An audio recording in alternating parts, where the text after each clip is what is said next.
Crianças vão subir, Sandra? Vão? As crianças, momento específico.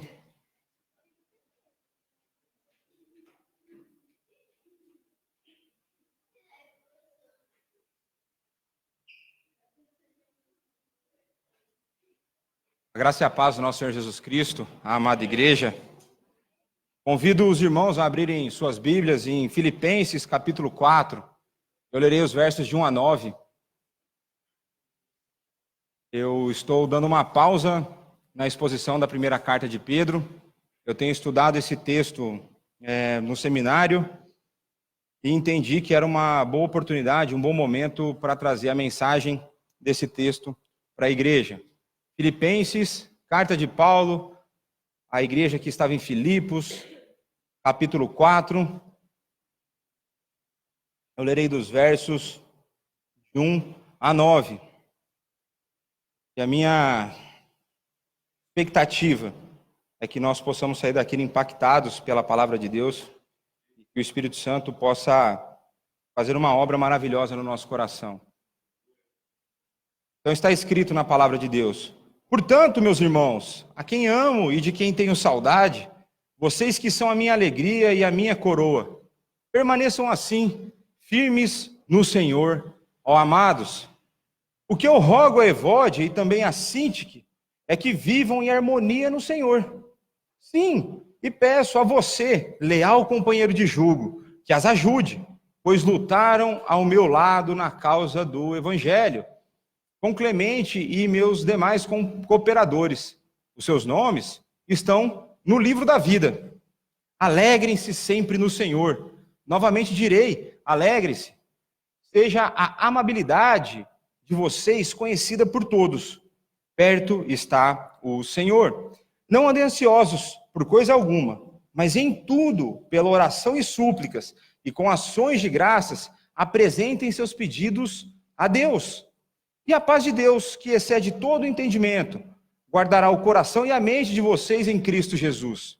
Finalmente, irmãos, tudo que for verdadeiro, tudo que for nobre, tudo que for correto, tudo que for puro, tudo que for amável, tudo que for de boa fama, se houver algo de excelente ou digno de louvor, pensem nessas coisas.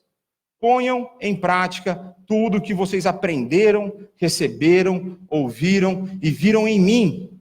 E o Deus da paz estará com vocês. Vamos orar. Pai, mais uma vez a tua palavra foi lida e ela será agora exposta. Peço que o Senhor me use, que a sua mensagem seja transmitida com fidelidade. Que teu Santo Espírito fale através da minha vida aos corações de cada um aqui presente. Que possamos sair daqui transformados pela ação do teu Santo Espírito, pela presença da tua palavra, e que a nossa vida seja cada vez mais apegada ao Senhor. Amém. Meus irmãos, ansiedade, segundo o dicionário, eu trouxe algumas definições aqui. Ansiedade é uma vaga emoção desagradável, semelhante à preocupação que é experimentada na expectativa de algum infortúnio. Ou então é um estado de desconforto e apreensão quanto às incertezas do futuro. Ou ainda é um estado de apreensão, incerteza e medos decorrentes da antecipação de um evento ou situação ameaçadora ou realista, muitas vezes prejudicando o funcionamento físico e psicológico. Quais são as principais causas, então, da ansiedade? Em uma das pesquisas que eu olhei, o estresse no trabalho, nos estudos, relacionamentos pessoais, entre eles o casamento, por motivos financeiros, por causa de um trauma emocional, como a morte de algum ente querido, por causa de uma doença grave, efeito colateral de alguma medicação, uso de drogas ilícitas, como por exemplo a cocaína, sintoma de alguma doença, tais como ataque cardíaco, insolação ou hipoglicemia. Ou então a falta de oxigênio em diversas circunstâncias, tais como enfisema, embolia pulmonar e até mesmo o próprio medo. Então essas são as principais causas que geram ansiedade nas pessoas. A Organização Mundial de Saúde estima que até 2021 a depressão será a segunda causa global de incapacidade. Ou seja, pessoas incapacitadas de realizar as suas funções por conta da depressão. Então, essa é a estimativa da Organização Mundial da Saúde.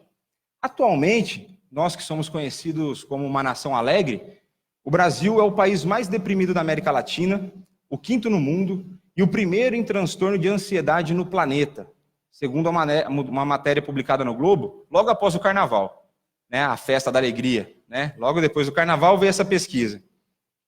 A ansiedade, ela tira a nossa alegria de viver, ela nos aprisiona e tira a paz do nosso coração. E aqui eu não estou falando do ansiedade que eu vou tratar hoje, eu não estou falando aqui da ansiedade patológica. Eu não estou falando da ansiedade decorrente de algum problema de saúde. Eu estou simplesmente falando da ansiedade como a resposta às adversidades da vida.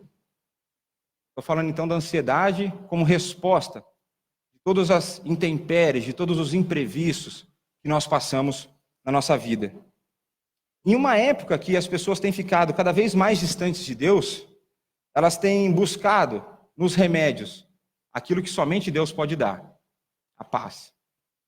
Segundo o pastor Hernandes, nós vivemos numa sociedade da paz química, a paz que vem em comprimidos, que duram um determinado número de horas, acabou essas horas, você tem que ter uma outra dose de paz. Qual tem sido, então, a origem da paz que você tem vivido? Ou, digo mais, se é que você tem tido paz no seu coração? Você tem tido alegria na sua vida? Você tem tido alegria de viver? Ou as circunstâncias da vida têm tirado isso de você? Ou os gigantes, ou os problemas que têm se levantado conseguiram tirar tanto a paz quanto a alegria do seu coração? O apóstolo Paulo escreveu a carta aos Filipenses por volta do ano 60 depois de Cristo. Isso foi mais ou menos 10 anos após ele mesmo ter plantado essa igreja, conforme está relatado lá em Atos 16, quando começa com a conversão de Lídia, a vendedora de púrpura. Na sequência, Paulo expulsa lá o espírito de adivinhação de uma moça, e que tinha uns empresários, desde aquela época tinha empresário, né? Homens ganhavam dinheiro com as adivinhações dela, Paulo expulsa esse demônio, então começa complicação para cima de Paulo, perseguição para Paulo. No momento em que Paulo escreve essa carta, ela é conhecida como uma das cartas da prisão.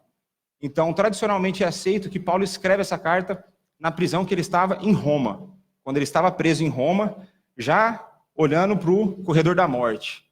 Era esse o momento de vida de Paulo. E então, considerando que já era o fim de sua vida, nós podemos fazer uma retrospectiva para nós entendermos quem é o autor, quem está escrevendo sobre alegria e felicidade, sobre alegria e ansiedade, sobre alegria e paz. E aí eu quero que os irmãos abram. Não precisa abrir não precisa abrir não. Eu vou ler aqui e peço que os irmãos prestem atenção. Segunda carta aos Coríntios, no capítulo 11, dos versos 23 ao verso 29, está escrito assim: são ministros de Cristo? Falo como que fora de mim. Eu ainda mais. Em trabalhos, muitos mais. Muito mais em prisões, em açoites, sem medida. Em perigos de morte, muitas vezes. 5 vezes recebi dos judeus uma quarentena de açoites menos 1. Fui 3 vezes fustigado com varas, 1 vez apedrejado. E naufrágio, 3 vezes. Uma noite e um dia passei na varagem do mar. Em jornadas, muitas vezes. Em perigos de rios, em perigo de salteadores, em perigos entre patrícios, em perigo entre gentios, em perigos na cidade, em perigos no deserto, em perigos no mar, em perigos entre falsos irmãos, em trabalhos e fadigas, em vigílias muitas vezes, em fome e em sede, em jejum muitas vezes, com frio e nudez. Além dessas coisas exteriores, há o que pesa sobre mim diariamente, a preocupação com todas as igrejas. Quem enfraquece, que eu também não enfraqueça? Quem se escandaliza, que eu não me inflame? Paulo lista aqui, então, diversas situações que são causadoras de ansiedade. São situações pelas quais, se nós passarmos, nos gerarão um certo desconforto. Eu não sei se vocês já passaram por algum tipo de perseguição, mas por salteadores aqui em São Paulo é provável que sim. É angustiante. Paulo tinha sido passado por muitas coisas. Paulo tinha naufragado. Paulo tinha uma lista aqui que eu espero morrer e não passar por tudo isso. E ainda assim, é esse Paulo que, inspirado pelo Espírito Santo, nos exorta a ter alegria e a ter paz. Então isso já fala, se fosse um cara que tivesse vivido a vida tranquila, né? Não. O que não existia na vida de Paulo era tranquilidade. Inclusive, se Paulo vivesse nos nossos tempos, eu fico imaginando como que seriam os conselhos que ele receberia. Provavelmente ele receberia conselhos do tipo: Paulo, acho que você não foi chamado para o ministério. Está sofrendo demais, filho de Deus não sofre. Paulo, abra mão disso. Para que tanto sofrimento? Vale a pena isso pelo Evangelho?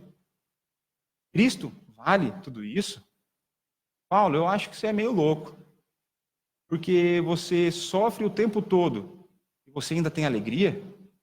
Eu imagino que Paulo provavelmente passaria aqui por psiquiatras para ver se ele não tinha algum transtorno, se ele não gostava de sofrer à toa, e talvez ele fosse encorajado a desistir do seu ministério.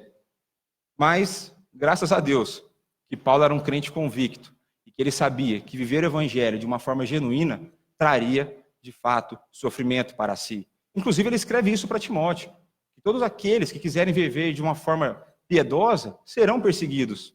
Paulo tinha plena convicção disso. Ele não tinha a menor dúvida a respeito das dificuldades. Então, Paulo está preso e ele recebe a visita de um rapaz com um nome muito bonito, para quem ainda não tem filho, Epafrodito. Então, Epafrodito chega com notícias, e, em primeiro lugar, ele dá uma oferta que a igreja em Filipos manda, para que ele atendesse às necessidades, né? No caso, na prisão em Roma, ele ainda tinha que bancar a prisão. Creio que é um sistema que a gente deveria adotar no Brasil. E a igreja manda, então, uma oferta, e junto o Epafrodito traz notícias dessa igreja amada para Paulo. E aí Epafrodito traz umas notícias meio estranhas, como sempre acontece no meio da igreja. Então Paulo pega, escreve uma carta de agradecimento à igreja que estava em Filipos, uma igreja que era parceira de Paulo, que o apoiou mais de uma vez. E nessa carta, além de agradecimento, ele manda algumas exortações. E exortações para que a igreja pudesse passar pelas adversidades que estavam presentes na vida deles.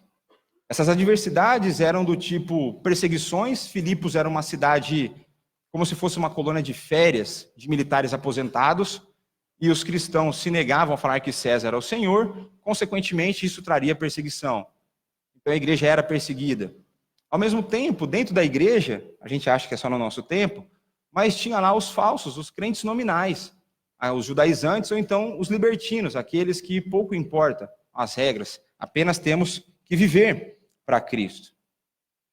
E tem um outro problema, que era um problema entre irmãos crentes verdadeiros. E a gente vai olhar um pouquinho de cada detalhe desse aí. Quem mesmo prestes a enfrentar a sua morte, Paulo preso, ele encontra paz em seu coração e alegria em Deus, não apenas para comemorar a sua prisão. E Paulo comemora a sua prisão porque a sua prisão permitiu que toda a guarda pretoriana, que era a guarda de elite do imperador, mais ou menos 16 mil soldados, eles haviam ouvido falar de Cristo. Inclusive tem um carcereiro que se converte. Eu imagino que devia ser chato demais fazer o plantão para tomar conta de Paulo. Paulo devia falar, para quem não é crente, devia ser muito chato. Paulo devia só falar de Jesus o tempo todo. Então Paulo comemora a sua prisão porque deu oportunidade de evangelizar caras que ele nunca alcançaria. Ele estava dentro do império, evangelizando. E aí ele encontra ainda mais energia para se preocupar com as igrejas. Então foram 4 cartas na prisão. E ele se preocupa com as igrejas e as encoraja. O que na nossa ótica hoje seria o que estaria precisando de coragem, é o que estava encorajando. A igreja de Filipos era uma igreja rica, então a princípio eles não tinham grandes problemas, o nosso olhar, o olhar humano, Mas Paulo as exorta a viver de uma maneira que eu gosto muito, a forma como ele fala, modo digno do evangelho.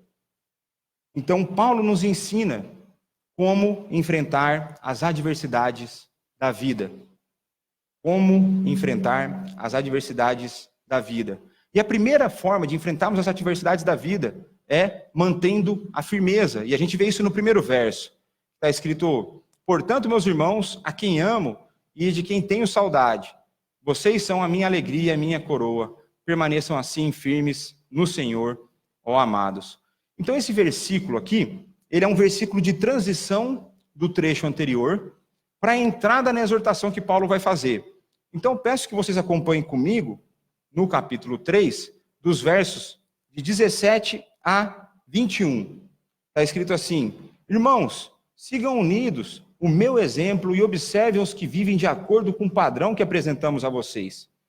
Pois, como já disse repetidas vezes, e agora repito com lágrimas, há muitos que vivem como inimigos da cruz de Cristo. O destino deles é a perdição, o seu Deus é o estômago, e eles têm orgulho do que é vergonhoso, só pensam nas coisas terrenas. A nossa cidadania, porém, está nos céus, de onde esperamos ansiosamente o Salvador, o Senhor Jesus Cristo. Pelo poder que o capacita a colocar todas as coisas debaixo do seu domínio, ele transformará os nossos corpos humilhados, tornando-os semelhantes ao seu corpo glorioso. Então é esse Cristo a quem Paulo recomenda que os irmãos permaneçam firmes. Mantenham-se firmes nesse Cristo, que vai subjugar tudo, aquele que está no céu, que transformará o nosso corpo e nos levará à altura, glorificados, para viver em paz com Deus eternamente. É nesse Senhor Jesus Cristo, que tem poder para tudo isso, que nós devemos nos manter firmes, independente das adversidades que estejam acontecendo. Sejam elas perseguições ou sejam elas, aqui no caso dos filipenses, os falsos irmãos, aqueles que estavam deturpando o ensino da palavra. Então Paulo, ele começa demonstrando aqui todo o seu carinho pela igreja, né? A quem eu amo, de quem eu tenho saudade, vocês são minha alegria, minha coroa. Isso demonstra que Paulo não apenas tinha carinho, mas que as exortações que virão na sequência são fruto de um pastor que ama as suas ovelhas. Não é um tirano, não é um autoritário, falando daquilo que ele não sabe, aquilo que ele não viveu. É alguém que sofria na pele pela causa de Cristo e que amava aqueles que também estavam sofrendo por causa de Cristo. Então, daqui para frente, é isso que Paulo está fazendo. Então, ele está introduzindo, apresentando o seu afeto, né? De uma forma parecida quando os pais disciplinam os filhos, né? Amigos meus que têm filhos sempre falam: Léo, dói muito mais em mim do que neles. É muito mais dolorido em mim do que neles. Pô, André parece que não é. Temos que ver com o André o que está acontecendo aí. E aí, entre as adversidades aqui enfrentadas, eu falei que estavam esses cristãos nominais, né? E no caso tinha tanto judaizantes como libertinos. Então tinha um cara que puxava demais para a lei e queria que eles fossem circuncidados ou coisa do tipo, e tinha os outros que falavam assim: não, tá tranquilo. Se você aceitou Jesus, siga a sua vida do jeito que você viveu até hoje. Entretanto, os cristãos, eles possuem uma cidadania celestial. Nós não devemos nos preocupar de maneira excessiva com as coisas aqui dessa terra. Quando nós olhamos no verso, ele fala que o Deus deles é o estômago, né? Hoje a gente falaria assim, é o próprio umbigo. É o próprio ego, eles só se preocupam consigo. Eles apenas estão preocupados com as coisas terrenas. E nós não. Nós não devemos nos sentir tão confortáveis aqui na terra, até porque nós não somos moradores daqui. Hoje pela manhã, eu conversando com os irmãos que vieram à EBD, eu comentei: quem aqui já mudou de cidade ou mudou de igreja? Logo no começo parece que você não faz parte daquele corpo. Quando você chega numa igreja nova, parece que, por mais que as pessoas sejam simpáticas, parece que eles estão te expulsando. Você não se sente acolhido, né? Eu compartilhei que eu me sentia assim aqui, né? Graças a Deus tudo mudou, todo mundo se ama. Mas a ideia é que, de uma certa forma, nós temos que constantemente nos sentir assim aqui na Terra. Nós não fazemos parte daqui, você tem que se sentir estranho mesmo. Aquele cara estranhão que parece que não gosta do que os outros gostam, que não tem prazer no que os outros têm prazer. É mais ou menos assim que tem que ser a nossa vida. Então, esses crentes de Filipos, convictos disso, de que eles não têm as suas preocupações focadas aqui na terra, eles olham para Deus e mantêm-se firmes. E a ordem que Paulo dá, né, aqui é um verbo no imperativo, de uma certa forma mostra que Paulo concorda com as posturas que eles têm mantido, porque Paulo complementa: permaneçam assim, firmes no Senhor, ou seja, assim como vocês já têm feito. Eu estou encorajando, na hora que está acabando a força, não, continua, é isso mesmo, não desista, siga firme, vale a pena. A nossa recompensa não está aqui na terra, está nos céus, ou quando nós morrermos, ou quando Jesus voltar. Então, pelo fato de não sermos do mundo, nós apenas estamos nele, somos chamados a permanecer firmes no Senhor, enviados para ele, para propagar a mensagem do reino, e nós enfrentaremos falsos ensinos, com o nosso testemunho, mas na certeza que seremos recebidos nos céus. E C.S. Lewis tem uma frase que eu achei bastante bonita, que é assim: se você aspirar o céu, ganhará a terra. Mas, se aspirar a terra, perderá ambos. Se você aspirar o céu, ganhará a terra. Mas, se você aspirar a terra, perderá ambos. Essa é a nossa postura. Nós almejamos o céu e ganhamos a terra. Algumas coisas enquanto nós passamos aqui. Não será apenas sofrimento, nós teremos prazeres, mas o nosso prazer maior estará lá, quando tudo estiver consumado. Então, outra possível adversidade que uma igreja enfrenta, e é o que o caso deles, é a falta de união, a divisão entre irmãos, irmãos que têm o mesmo propósito no evangelho, que em algum momento se desentendem, e isso gera, como diz o professor, problema. Gera problema. Então, uma segunda forma de nós enfrentarmos as adversidades da vida é mantendo a união. E nós vemos isso nos versos 2 e 3, né? Está escrito assim: ó, o que eu rogo a Evódia e também a Síntica é que vivam em harmonia no Senhor. Sim, e peço a você, leal companheiro de jugo, que as ajude, pois lutaram ao meu lado na causa do Evangelho. Com Clemente e os meus demais cooperadores, os seus nomes estão no livro da vida. Então, essa era uma outra adversidade que a igreja em Filipos estava enfrentando. Irmãos brigando entre si. Se já não bastasse a perseguição que eles sofriam, tinha problema interno. Uma coisa, meus irmãos, que nós precisamos ter muito claro em nossa mente: nós vivemos no mundo em conflito. O conflito começa quando o pecado entra no mundo. E desde então, ele reina, de certa forma, na humanidade. Nós temos conflito nos lares, nas famílias, nas igrejas, no trabalho. Onde quer que nós formos, o conflito estará lá.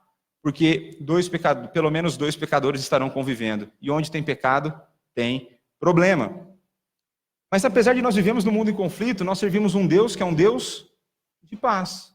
É um Deus de união. E pelo fato de nós servirmos a um Deus de paz, nós devemos exercer a paz. Nós devemos lutar pela união. E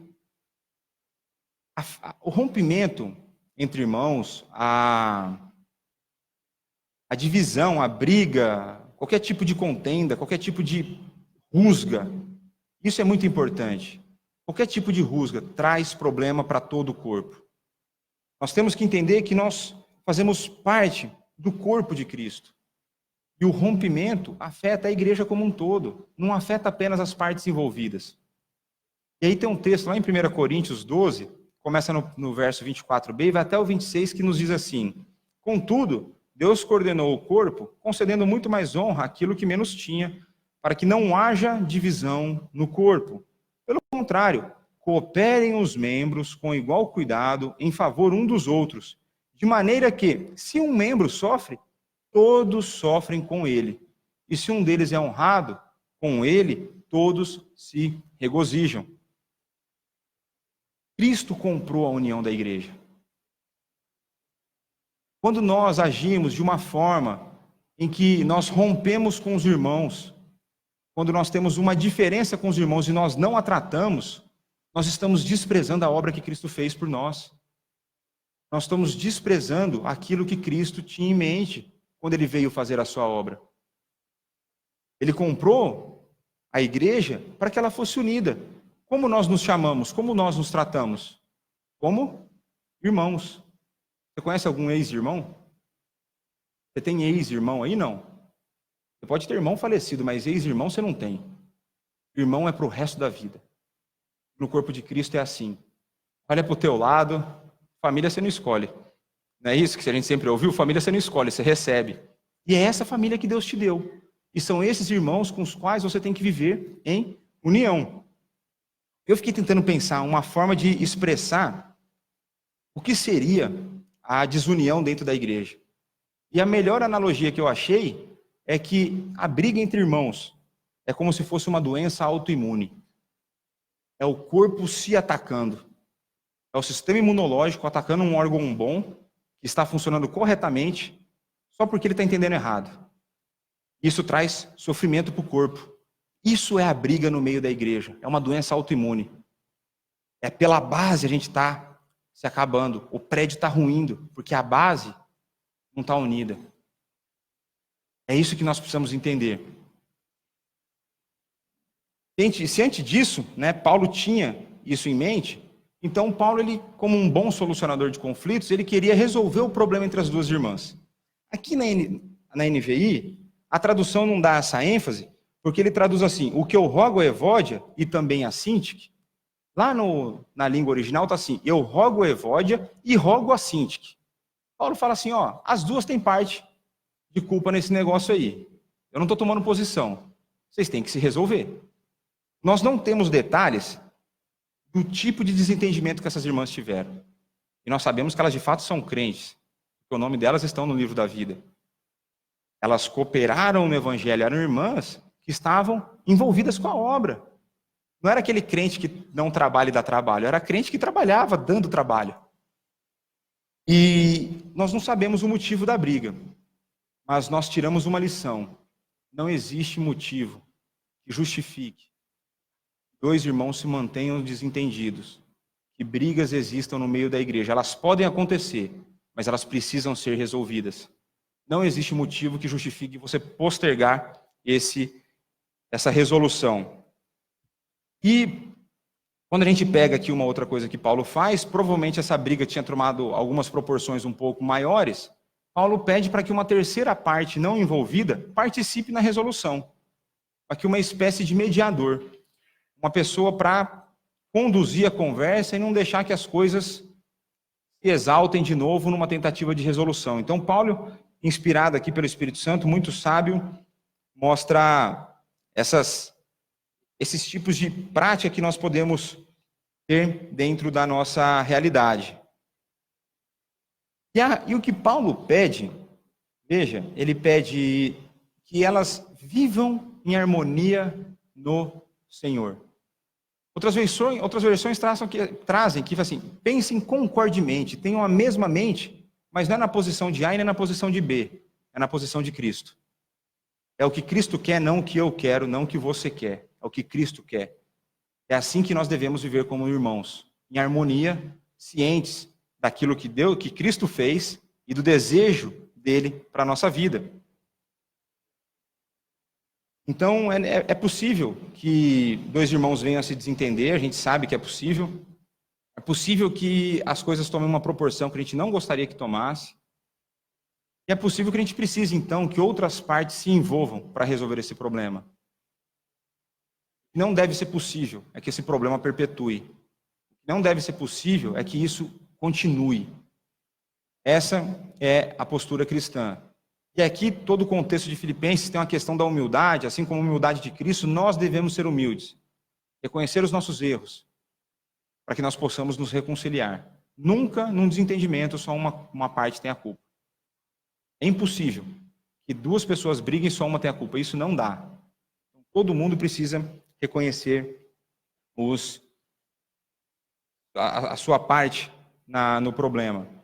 E aqui Paulo ele pede a um companheiro de julgo, então alguma pessoa que ele já conhecia, provavelmente uma pessoa sábia, para que intermediasse essa resolução. Então, meus irmãos, aqui eu tenho certeza, na verdade, que cada um tem a sua história de vida. Nós viemos de realidades socioeconômicas diferentes, nós viemos de realidades religiosas diferentes. Cada um aqui traçou um caminho até que chegasse aqui. Ao longo desse caminho, é possível que conflitos tenham marcado as decisões que vocês tomaram. É possível que vocês chegaram aqui feridos com pessoas no passado, dentro da igreja. É possível que vocês tenham chegado aqui feridos com familiares ou com amigos.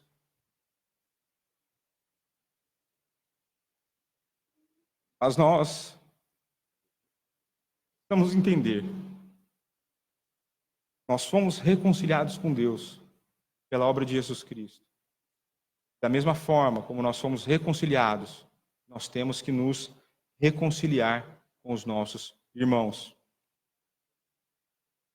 Um outro texto diz que no que depender de nós, tem de paz para com todos. No que depender de nós. Os conflitos podem ter sido os mais variados. Você pode ter brigado com um irmão da igreja, você pode ter brigado com um pastor, com um líder, você pode ter brigado com seu pai, com sua mãe, você pode ter brigado com seu marido ou com a sua esposa. Você está aqui.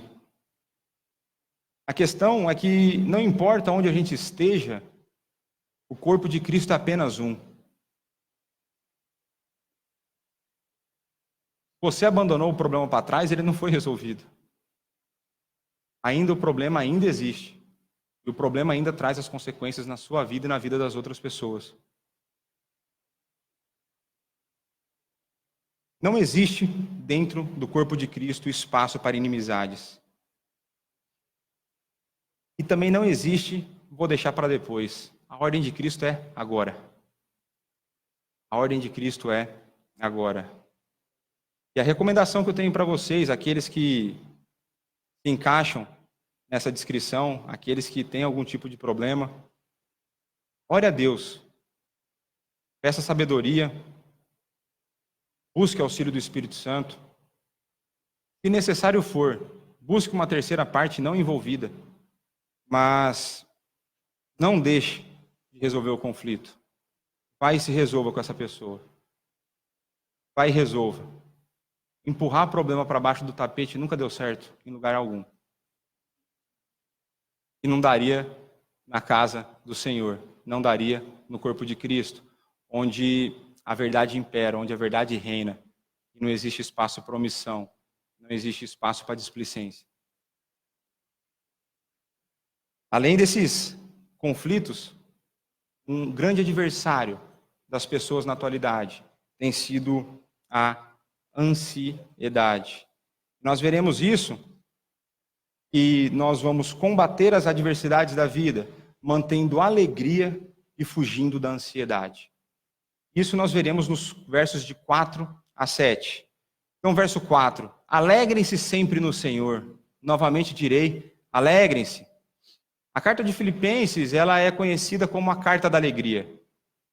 O termo alegria e seus derivados aparecem em torno de 23 vezes nessa carta. Muito mais do que em todos os escritos de Lucas, Evangelho e Atos, por exemplo. Então, essa carta tem como característica a carta de um presidiário e o tema é alegria. Pode parecer incoerente ou até mesmo soar absurdo. Como é possível alegrar-se estando em tamanha tribulação? Você pode estar pensando assim, Léo, você não sabe dos meus problemas. Você não sabe o que eu tenho passado na minha casa. Não sei mesmo. Se você não me contar, eu não vou saber. Se você me contar, eu posso orar, posso tentar te ajudar. Mas Deus sabe. E esse Deus que sabe é o Deus que inspirou Paulo a escrever isso, e Paulo no momento de dificuldade. Então, Paulo sendo prisioneiro, né? Como eu falei para vocês, no corredor da morte. Ele enfrentou dificuldades a vida inteira. E ele talvez seja a melhor pessoa para escrever desse assunto. Porque ele é o exemplo de quem vivia. Ele é a pessoa que testemunhava a alegria e a paz em meio a qualquer tipo de tribulação. Se você estudar um pouquinho a vida de Paulo, se você perceber as narrativas, a forma como tudo acontece com Paulo, e a postura dele diante das situações, assim, não, esse é o cara. Esse é o cara para escrever sobre esse assunto. Se ele falar, eu acredito. Se for o Léo, não. O Léo tem uma vida muito boa. Eu não vou acreditar no Léo não, mas Paulo, a gente tem que dar ouvidos. E aí tem um outro problema nessa frase aqui, o alegre-se, do jeito que está aqui, é outro imperativo. Não é opção. No cristianismo, ser triste não é uma opção. É imperativo que o cristão seja alegre. É mandatório. Não tem saída. A gente pode estar pecando nessa área. Não estou falando que se você não é feliz, você não é crente. Se não é alegre, você não é crente. Não, pode ser, mas está em pecado. Porque aqui está falando que você tem que ser alegre. E aí não sou eu que estou falando, é Paulo, quiser reclamar com o Espírito Santo, acha um jeito de dar um contato lá e fala. Para Paulo, nem as suas próprias dificuldades, que elas geravam preocupação na igreja de Filipos, é por isso que eles mandam ajuda e mandam Epafrodito, que era um homem para ficar lá, um irmão na fé para ficar lá e auxiliar Paulo. Ele fica adoecido, quase morre, enfim. Mas a igreja se preocupava com ele. E Paulo fala, olha, nem as minhas cadeias, nem os meus problemas, nem o de vocês, perseguição, divisão, nada disso é motivo para que a gente não seja alegre. E aqui Paulo não está falando daquela alegria superficial. Paulo não está falando de você ser aquela pessoa que sorriu o dia inteiro. Não é disso que Paulo está falando. Paulo está falando de uma alegria extremamente profunda. Aquela alegria que é tão profunda, que ela não depende da mudança das circunstâncias. Ela depende daquele que nunca muda. Essa é a profundidade da alegria que Paulo está falando aqui. Não importa se as circunstâncias vão mudar. A certeza que nós temos é que Deus não irá. Então, alegrem-se no Senhor. É no Senhor que vem a nossa alegria. Então, diante desse fato, fica claro, fica evidente que as circunstâncias somente não são capazes de mudar a alegria de um cristão genuíno.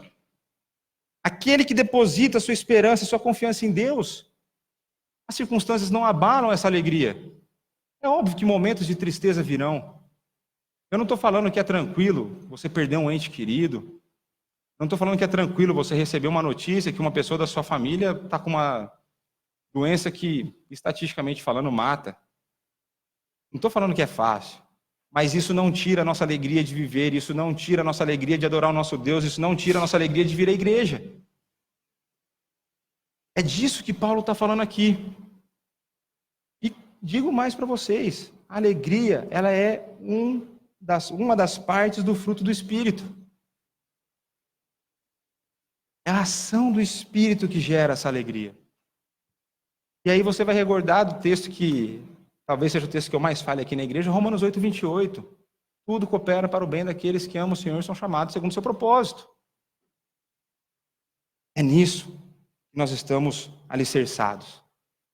Então a exortação de Paulo, ela não é uma coisa assim extremamente absurda, ela é uma coisa factível, ela é uma exortação que faz todo o sentido.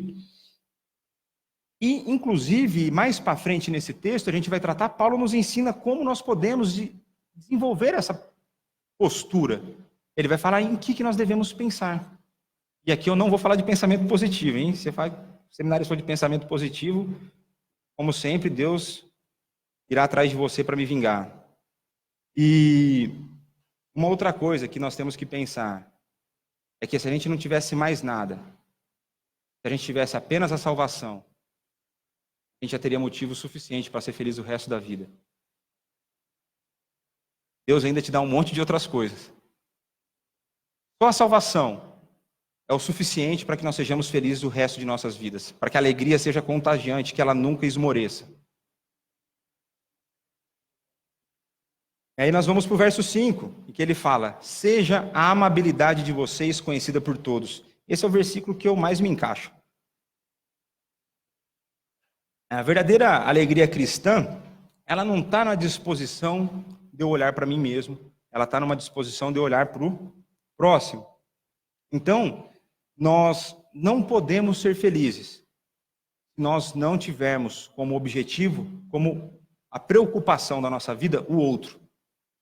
Se eu tiver voltado só para mim, não vai dar certo.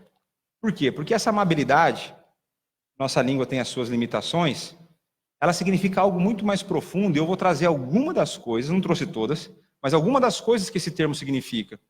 Então, a amabilidade, no sentido bíblico, ela quer dizer paciência, cordialidade, gentileza, condescendência, amabilidade, consideração, caridade e mansidão. Então tá fácil, tá tranquilo, isso só no verso 5. Então, a lição que Paulo está nos ensinando, que essa verdadeira bem-aventurança, ela não pode ser alcançada. Sabe aquele tipo de pessoa que faz assim, isso é meu direito? Sabe aquela pessoa que exige todos os direitos dela, que só pensa em si?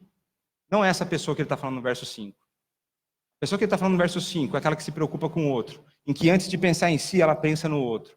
Se ela que tiver que tirar de si para dar para o outro, é isso que ela vai fazer. E que isso seja conhecido por todos.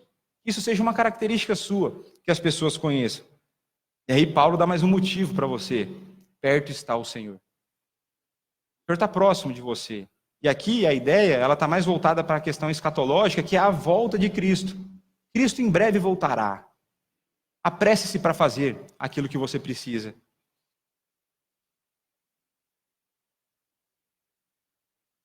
E aí nós caminhamos para o verso 6. E aí o negócio começa a ficar bom, né? Está lá, ó. Não andem ansiosos por coisa alguma, mas em tudo, pela oração e súplicas e com ações de graça, apresentem seus pedidos a Deus. A ansiedade que Paulo cita aqui, ele fala assim, por coisa alguma. Coisa alguma é tudo. Assim, você não pode, você não deve, aqui é um imperativo, né? Você não pode se preocupar com nada. Então, o que comer, o que vestir, o que beber, como andar, minha família, doença, saúde. Não se preocupe com isso. Mas fala, mas como que consegue? Como que é possível eu não andar ansioso por essas coisas que afetam a minha existência? Aí Paulo dá a resposta. O remédio cristão para a ansiedade é a oração. Quando nós colocamos diante de Deus, quando de fato nós abrimos o nosso coração e nós colocamos os nossos pedidos, quando nós deixamos muito claro para Deus, nós não conseguimos. Eu não dou conta desse problema, eu não dou conta dessa situação.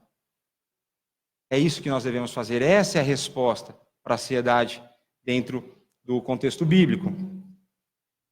E aí eu fico pensando, né? Pronto, está explicado porque que o mundo anda ansioso. Eles não têm acesso ao Pai.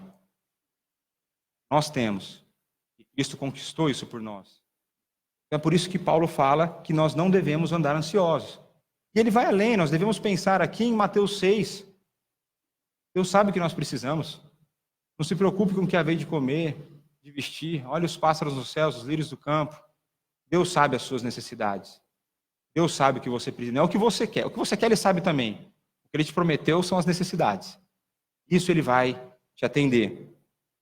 Devemos lançar sobre Ele as nossas ansiedades, as nossas necessidades e confiar que o Deus Todo-Poderoso e Soberano cuida de nós.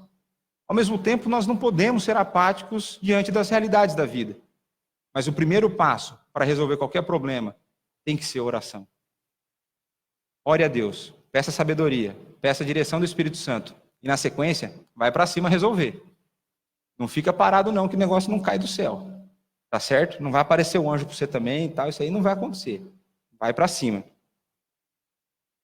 Um outro detalhe muito importante que Paulo... Aqui essas diferenças de petições, súplicas, os estudiosos entendem que não existe um grande sentido nessa variação de palavras de definir coisas específicas da oração. O que Paulo está querendo mostrar aqui é qual a importância da oração na vida do crente. Essa é a lição aqui desse verso. Paulo está falando que a oração na vida do crente é essencial. O que ele coloca aqui e que normalmente nós não fazemos são as ações de graça. E aí, nosso amigo João Calvino, falou a seguinte frase sobre ações de graça nesse texto de Paulo. Quão repetidamente oramos a Deus erroneamente, saturados de queixas ou de murmurações, como se tivéssemos apenas motivos para acusá-lo, enquanto que em outras orações não toleramos demora, caso ele não satisfaça imediatamente os nossos desejos. Paulo, por essa conta, anexa ações de graça às orações. Por padrão, nós somos ingratos. Por padrão, nós achamos que nós temos direitos. E Paulo está falando, não, agradeça. Em todas as suas orações, agradeça. Não apenas peça, mas também agradeça. E aí vem o verso 7, que é maravilhoso, né? E a paz de Deus, que excede todo entendimento, guardará o coração e a mente de vocês em Cristo Jesus.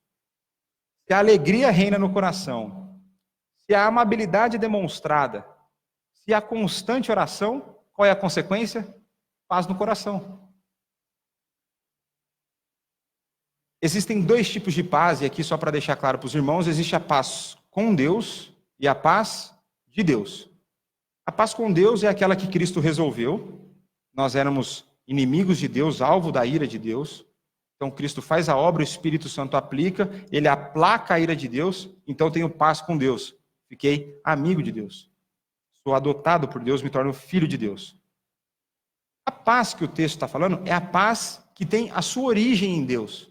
Aquela paz que eu tenho diante das situações da vida. E é essa paz aqui que Paulo está falando que é decorrente da oração. Então Paulo fala que uma vez que eu oro, a paz inunda o meu coração.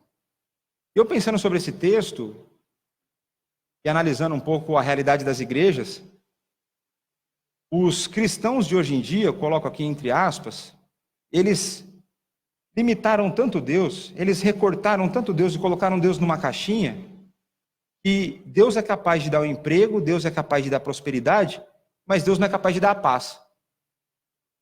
Então nós cremos num Deus que, por exemplo, abriu o Mar Vermelho, mas eu não creio que o Deus pode dar paz no meu coração. E para isso eu preciso recorrer a remédios necessariamente. A igreja brasileira está mutilando Deus, como se fosse possível, mas em suas mentes criando seus próprios deuses. O Deus que nós servimos é o Deus que abriu o Mar Vermelho. O Deus que nós servimos é o Deus que deu vida aos mortos. Lázaro, ele trouxe Cristo de volta. Você acha que se ele faz isso, ele não pode pôr paz no nosso coração? E o texto bíblico aqui ele é claro. Isso aqui não é uma possibilidade, isso aqui é uma certeza, isso aqui é uma promessa de Deus para a nossa vida. Ore e receba, obedeça e pegue. E isso a gente deixa de lado. Isso parece que a gente não se importa. E isso a gente está esquecendo. E estamos vivendo angustiado e escabelando e ficando careca e perdendo tudo. Mas está aqui a promessa para que a gente possa experimentar essa mesma paz que Paulo experimentou. E essa paz ainda, ela é tão interessante que ela vai fazer mais outra coisa. Ela vai guardar a nossa mente e o nosso coração. Ela guarda a nossa mente, e aqui a ideia de guarda, para eles era uma figura de linguagem muito tranquila, é uma linguagem militar. Então eles viviam numa cidade cheia de militares, eles entendiam que era uma guarda romana. Ninguém passava pela guarda romana. A guarda romana era dura na queda. E é essa figura, dessa guarda, que Paulo usa para falar que a paz vai guardar a nossa mente e o nosso coração. E ela vai guardar de uma forma que o nosso coração não será corroído pela ansiedade. E que a nossa mente não será corroída pelos pensamentos indignos. É isso que é o resultado da paz na nossa vida. E tudo isso, resultado da oração, de uma vida de oração. Derrame diante de Deus, coloque seus problemas. Fala, não dou conta. Isso não dá mesmo. E deixa a paz de Deus inundar seu coração, a paz que não se abala. Então, eu afirmo para vocês, é de fato possível passar por momentos de tribulação e ainda assim ter paz e ter alegria como decorrência de uma vida íntima com Deus. E a quarta forma e última forma de nós combatermos as adversidades da vida é mantendo a obediência e a paz. Versos 8 e 9. Finalmente, irmãos, tudo que for verdadeiro, tudo que for nobre, tudo que for correto, tudo que for puro, tudo que for amável, tudo que for de boa fama, se houver algo de excelente ou digno de louvor, pensem nessas coisas. Põe em prática tudo que vocês aprenderam, receberam, ouviram e viram em mim, e o Deus da paz estará com vocês. Diante das adversidades enfrentadas pelos filipenses, Paulo convoca os filipenses a ocuparem a sua mente com coisas boas. E aqui não é pensamento positivo, porque Paulo dá o próprio exemplo. O que é ocupar a mente com coisa boa? Então Paulo olha a sua prisão. Ele poderia ficar pensando, estou preso, estou impedido de anunciar a mensagem do reino. Ao invés de pensar assim, o que Paulo pensa? Eu estou aqui tem esses guardas que não podem sair daqui do meu lado. A ordem do cara é ficar aqui parado. Esse cara que eu vou falar. Deus trouxe até mim. Ao invés de eu ir, eles vieram. Esse é o tipo de pensamento. Isso que é nobre. É disso que Paulo está falando. Ocupe a sua mente com isso. Olhe para a desgraça que está acontecendo na sua vida. Olhe para os problemas que você está enfrentando. E ao invés de você pensar assim, Deus está me judiando, Deus está me fazendo sofrer de forma desnecessária, o que Deus não faz, você deve pensar, a minha fé está sendo depurada. A minha fé está ficando mais madura.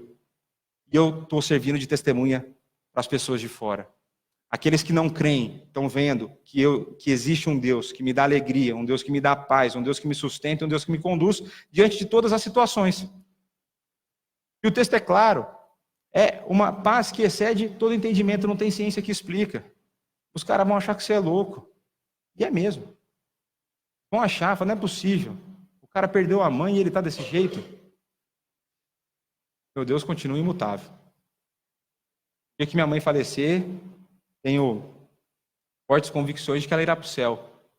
Vai estar melhor lá, ao invés de ter um filho como eu aqui na terra para dar preocupação, ela vai estar com Deus. Olha que maravilha. Então é nisso que nós temos que ocupar a nossa mente. Se você pensar, por exemplo, lá em Evode e Sintique, as duas irmãs que estão brigadas, que tipo de coisas boas elas poderiam pensar? Elas poderiam trazer à memória o tanto de momentos bons que, como irmãs, elas tiveram dentro da igreja. Elas podem pensar a forma como elas trabalharam para Cristo unidas. E que se elas não se unirem, elas vão perder isso. Elas não vão usufruir disso de novo. É esse tipo de coisa, é esse tipo de exercício que nós temos que fazer com a nossa mente. Começar a olhar para situações e tentar enxergar com os olhos que Deus quer que nós enxerguemos. E não com os olhos do vitimismo, mas com os olhos da certeza de que o Espírito Santo está trabalhando no nosso coração. Então, com a nossa mente guardada pela paz, como Paulo coloca ali, no verso 9 ele vai intensificar, ele fala assim, ponham isso em prática. E aí Paulo, ele bate na mesa e fala, o que vocês receberam, o que vocês ouviram, o que vocês viram em mim, ponham isso em prática. E o que eu acho mais interessante é que no verso 7, ele falou que a paz que excede todo entendimento guardará o nosso coração. No verso 9, ele fala, e o Deus da paz estará com vocês. Se a paz guarda o meu coração, na sequência é Deus que me guarda. Esse é um texto maravilhoso. Esse é um texto para a gente ler com frequência. Mas não apenas para dar um alívio para o coração, mas para despertar a nossa mente para a gente fazer o que é certo. Para a gente buscar uma vida de intimidade. Para a gente ter prazer em orar, para a gente ter prazer em ler a Bíblia. E ver que o que está por aí é café pequeno. Os problemas que vão aparecer, Deus está no controle deles. O pastor Hernandes tem uma frase que eu gosto muito, que ele fala, Deus não desperdiça sofrimento na vida dos seus. O sofrimento na sua vida é a conta-gota, é o tanto de gota que você precisa. Os meus sofrimentos você não suportaria e eu não suportaria os seus. Deus sabe o que Ele está trabalhando em nós. Ele é santo, Ele é sábio, Ele é poderoso. E a vontade dEle é boa, perfeita e agradável. Então nós devemos ocupar a nossa mente com a certeza de que Deus está fazendo a sua boa obra, a sua boa, perfeita e agradável vontade em nossa vida. Então, meus irmãos, para encerrarmos, como enfrentar as adversidades da vida? Mantendo a firmeza. Os crentes são chamados a permanecerem firmes no Senhor, independente das circunstâncias. Mantendo a união. Não existe motivo legítimo para que irmãos vivam em inimizade. Cristo conquistou a união do corpo, e nós somos o seu corpo. Quando permanecemos em inimizades e divisões, estamos desprezando a obra realizada por Cristo e prejudicamos todo o bom funcionamento do corpo de Cristo, a famosa doença autoimune. Em terceiro, mantendo a alegria e fugindo da ansiedade. A alegria não depende das circunstâncias, e o cristão deve ser alegre. O cristão deve sempre colocar as necessidades do próximo em primeiro lugar. O cristão não anda ansioso, pois ele coloca tudo diante de Deus, crendo que Ele conhece as nossas necessidades e sabe cuidar de nós. A consequência disso é a paz. Eu não tenho mais com o que me preocupar. E essa paz excede toda a compreensão humana que o mundo não possui. E o quarto, mantendo a obediência e a paz. Devemos sempre ocupar a nossa mente com as coisas boas diante das situações. E devemos praticar o que temos aprendido. Então, para a gente aplicar isso para a nossa vida, peça a Deus que te conduza numa vida alegre, independente das circunstâncias. Peça a Deus uma vida de amabilidade, independente das circunstâncias. Peça a Deus uma vida de paz, independente das circunstâncias. Peça a Deus que você ocupe a mente, conforme o verso 8, e consiga colocar em prática, como o verso 9, independente das circunstâncias. E peça a Deus as circunstâncias para que você experimente tudo que Ele tem prometido nesse texto, certos de que receberemos sofrimentos, mas também um aprimoramento conforme a imagem de Cristo. Creia que o Deus que abriu o mar vermelho, que Deus que ressuscitou os mortos, Ele pode dar ansiedade, Ele pode tirar a ansiedade do seu coração. E Ele continua sendo o mesmo hoje, com o mesmo poder. Ele não é menos poderoso do que Ele era ontem. Ele é o mesmo. Creia nisso e deposite todo o seu coração nas mãos dele. Vamos orar? Pai, a Tua palavra foi exposta, a Tua mensagem foi entregue. Peço que Teu Santo Espírito haja de uma forma poderosa em nossa vida. Que o Senhor nos dê sabedoria para que consigamos colocar em prática tudo o que vimos nesse texto. Que possamos seguir firmes no Senhor. Que possamos ser unidos como o corpo de Cristo. Ajuda-nos, Pai, a resolver os problemas que tivemos ao longo da vida, os conflitos que nós tivemos com os nossos irmãos, com os nossos familiares, com os nossos irmãos de outras igrejas. Ajuda-nos, Senhor, com os nossos casamentos. Ajuda-nos, Pai. Ajuda-nos a sermos alegres, independente das circunstâncias. Que possamos ser amáveis, que possamos colocar o próximo em primeiro lugar. Ajuda-nos, Senhor, a ter uma vida de oração, uma vida de intimidade com o Senhor, uma vida que tem sede de estudar a Sua palavra e tem sede de colocar diante de Ti toda a nossa fragilidade, de nos humilharmos diante do Senhor, de que nós não temos condições de conduzir as nossas vidas, que nós não temos condições de resolver os nossos problemas. Dá-nos, Pai, paz, essa paz que excede todo entendimento, e que possamos, Pai, ocupar a nossa mente com a Tua palavra e com as coisas boas diante das situações, que possamos ver aquilo que o Senhor está vendo, a forma como o Senhor tem trabalhado, que possamos identificar o que o Senhor tem para a nossa vida diante dessas situações. E nós cremos, Pai, que o Senhor é poderoso, que o Senhor é o mesmo ontem, hoje e será eternamente. E é nas Tuas mãos que nós colocamos nossos corações e as nossas ansiedades. É pelo nome do Teu Filho Jesus Cristo, o nosso Salvador e o nosso Senhor, que nós oramos e agradecemos a Ti. Amém. Amém.